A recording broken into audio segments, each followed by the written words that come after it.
Assalamualaikum warahmatullahi wabarakatuh. Perkenalkan, nama saya Sri Ayunda. Nah, pada kesempatan ini saya akan membuat sebuah alat peraga, yaitu puzzle Pancasila. Nah, puzzle Pancasila ini biasanya kita gunakan pada pembelajaran di kelas 2. Jadi alat dan bahan yang kita perlukan itu sangat mudah. Kita cukup menyediakan styrofoam. Kebetulan di sini saya telah menyediakan 2 buah styrofoam. Ada styrofoam berwarna merah dan juga ada yang berwarna putih. Kemudian alat dan bahan berikutnya yang kita perlukan yaitu gambar-gambar Pancasila seperti gambar bintang, rantai, pohon, benteng, dan kapas, dan juga contoh-contoh pengamalan sila Pancasila dalam kehidupan sehari-hari. Nah, ini semua kita bisa mencarinya di internet, kita download, kemudian kita print. Begitu mudah kan cara membuat puzzle Pancasila. Nah, ini adalah puzzle Pancasila yang telah kita buat. Jadi di sini puzzle-nya ini masih dalam bentuk acak. Jadi nanti pada saat kita menerangkan kepada anak-anak, misalnya sila pertama Pancasila yaitu dengan lambang bintang, ketuhanan yang Maha Esa. Jadi kita nanti meminta anak untuk memilih beberapa gambar yang telah kita sediakan. Jadi nanti anak yang mencari dan menempel di mana yang mana contoh sila pertama ketuhanan yang Maha Esa. Begitupun dengan sila kedua Pancasila. Misalnya ini ada lambang rantai. Jadi anak-anak mencari di mana yang cocok dengan gambar sila kedua Pancasila, gambar rantai. Misalnya kan Persatuan Indonesia. Jadi anak-anak nanti mencari kata-katanya itu dan menempel ke puzzle.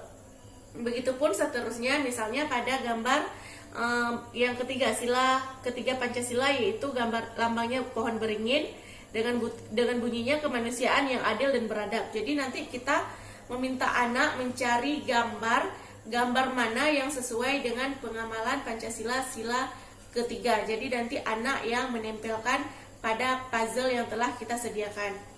Begitupun dengan yang sila Pancasila yang keempat. Seperti ini, di sini ada gambar benteng dan ada gambar contoh pengamalan Pancasila sila pertama, yaitu di sini nampak kalau orang-orang lagi bermusyawarah. Jadi bunyi sila Pancasila yang mana yang cocok dengan kepala benteng dan dengan contoh pengamalan Pancasila sila keempat tadi. Nah, begitulah cara kita menggunakan puzzle Pancasila. Jadi dengan puzzle Pancasila ini sangat membantu anak pada proses pembelajaran untuk mengenal lambang-lambang Pancasila dan bagaimana contoh pengamalan Pancasila dalam kehidupan sehari-hari. Nah, kalau tadi kita sudah belajar kalau puzzle itu masih ada yang kosong dan disuruh kita untuk melengkapi. Tapi pada bagian ini lambangnya ini sudah sesuai, bunyinya juga sudah sesuai dengan bunyi Pancasila. Kemudian yang di sini yang masih diacak itu adalah gambar pengamalan Pancasila dalam kehidupan sehari-hari. Gambar ini masih diacak tidak sesuai dengan lambang ataupun bunyi Pancasila. Jadi di sini nanti kita bisa meminta kepada anak-anak didik kita untuk menempatkan gambar yang sesuai dengan pengamalan Pancasila itu sesuai dengan butir Pancasila. Misalnya bunyi Pancasila yang pertama adalah ketuhanan yang Maha Esa. Di sini gambarnya bermusyawarah, berarti kan itu tidak sesuai dengan pengamalan Pancasila sila pertama. Jadi nanti kita minta kepada anak untuk mencari gambar mana yang sesuai dengan ketuhanan yang Maha Esa. Seperti ini gambar orang yang sedang beribadah. Jadi anak-anak menempel ke sini, ke tempatnya.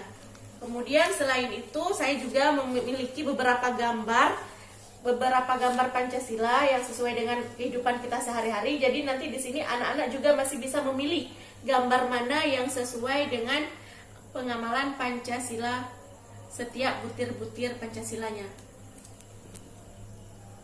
Nah, hanya ini video pembelajaran kita kali ini.